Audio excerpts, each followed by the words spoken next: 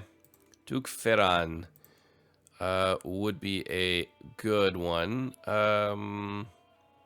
Oh, that's right. I can't change anything until 1319, so in 15 years. So, yeah, forgot about that. It's been a while. Like I said, it has been a while.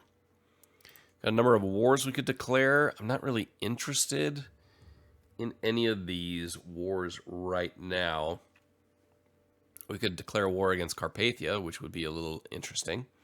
Of course, we have a lot of wars that we could move into essentially Italy and build out our holdings there. The most pressing thing the king will have to take a look at is whether or not to get married again. I mean, we're not want for heirs. He's got plenty of children. So the chess piece was destroyed. I don't really care about that. We've got more artifacts with low durability. Yeah, I mean, not really worried about any of those at this time. Let's see if anybody new has come to the benign Helie. I've heard good things about you, and I am interested in starting a written conversation. I hope that this letter finds you willing. Politely decline. Why would I decline? No. Start exchanging letters with Nuno. A sinful ancestor. You would claim descent from the vile sinner Emperor Karl of the Holy Roman Empire? Enfin, de Nantuy, a nobleman of Sablé, greets me this morning with an outstretched finger and a raven look in eyes. Blasphemy! He was a wicked man out of unholy vices. He was not zealous, as we've all been led to believe. He was gluttonous, a sinner, if ever there was one. Along with the conviction in his voice, he has brought numerous records and written anecdotes of Emperor Karl of the Holy Roman Empire's impious behavior, which does not make my claims to his lineage look good. Blasphemy? Get out of my court. This is all nonsense, surely. Blasphemy. That's blasphemy. Leave. So is there anybody else better that would be of good relevance to us right now? That's not a 10-year-old child. Okay, so thank you for your swift response. I'm looking forward to correspondence. Let's take a quick look at King Nuno of Castile. He is, let's see, he is intrigue courtier, town dweller, he's inbred, irritable, fortune builder, so he's all about cash. Finer points of etiquette. Tell you about investment opportunities. Sure, let's talk about investment opportunities. In the meantime, I'm going to keep looking here. If there's anybody worthy of marriage. Duchy of Gueldre. I don't really care too much about titles. I think that you would ask about a subject so dear to me, you truly know me better than most. Since you have indulged me, I must ask if there's anything I can do for you. Only wish to continue exchanging letters. Perhaps we could arrange a trade deal. That would be fantastic. A trade deal for 5 years. Our holding taxes go up by 5%. So, yeah, there's really nobody extraordinary here that I would think would be a great match. I mean, Mathilde Frost, she's 18, minor noble, some intrigue, lustful. Could have more children there for sure. There's a bit of Zabolainen, she's Finnish. Yeah, that really doesn't do much for me, to be perfectly honest. Swabian, that could be interesting. No, I think we'll just continuing on here. Oh, we've got an arranged betrothal. What do we have here? I propose a betrothal between my daughter, Visclavara Himena, and your son and heir, Rorg Plantagenet. So alliances, inferior, so we gain an alliance with the Kingdom of Navarre. Let's take a look at the Queen Mother. The 29-year-old Queen Mother to the 9-year-old heir, the Queen herself. She only has one child. She is intrigue courtier. She is pregnant. She's pregnant already. Reclusive and apathetic. I'm going to decline this. No, thank you. But that does remind me to see if we can't find a spouse for our 15-year-old son that I think would make sense. So let me have a quick look-see here. So we may have one here. And that is Princess Isabella of England. They're slightly related. There's a 1.9% chance of being inbred. She is only 11 years old. Alliance with England. And more importantly, she has claims to the throne of England, which means our grandchildren will inherit those, which means that could be that interesting little thread to bring the Angevin to England. That would be very interesting, and that is, of course, something that has been a criticism of the series of my playstyle. It's been levied at me here a little bit, in the sense that, I didn't see the Angevin thread to the throne of England through, which, of course, was historically what happened with the Plantagenets. We decided to... Well, I didn't decide to go in a different direction. I believe dice tell stories, and the randomness of this game in certain aspects. You never know who you're going to get, the situations that are going to pop up beforehand. I hate optimized min-max play. And when I say hate, I find it incredibly boring and tedious. I find this style of play way more engaging, way more interesting, and seeing where that thread leads. It is also the way I like playing Dungeons & Dragons. I'm a big D&D person, which is obvious if you look at the channel. And there, too, I love the randomness that can generate from an immersive, emergent story. And this is an emergent style of play that I recommend everybody to do. But this could be that one. This is actually an alliance that makes sense. It's a marriage that makes sense. They're 4 years difference. So it won't happen until she comes of age. But I think this is a very good one. So between the King of England and the King of France. And more importantly, it could send Plantagenet grandchildren on a course. So they're betrothed now, on a course to take the crown of England in the future. So I'd be really curious to know what you guys think about that. We do have another guardian here. Take a look at her. I'm going to go with, let's do intrigue. And Riprando del Orto, our spy master, would be an excellent one to educate her on that front. And we can isolate the capital. I don't really want to do that. Hold court. We're not going to do that just yet. Master of Horse position. It's been vacated. Emperor Guillaume's pox spreads. Okay, so we've got down here. We've got Pestilence and to the north. But I'm not overly concerned with that right now. And there are diseases everywhere. But what we're going to do now is, I think this is a good place to end today's episode. We have increased to the next level of devotion. There are just diseases spreading everywhere. They can get a little tedious after a while, just like it's constant and nonstop. It adds an interesting dynamic to the game, but after a while it gets a little annoying at times. But let me know what you think about that alliance now with England and the potential for a Plantagenet for Helie's grandchildren to have claims on the English throne. That could be a very, very interesting thread. But like I said, King Helie, I do not see him challenging the Holy Roman Emperor, who is his brother-in-law, to breaking the HRE and becoming independent once more, even though he's clearly the most powerful vassal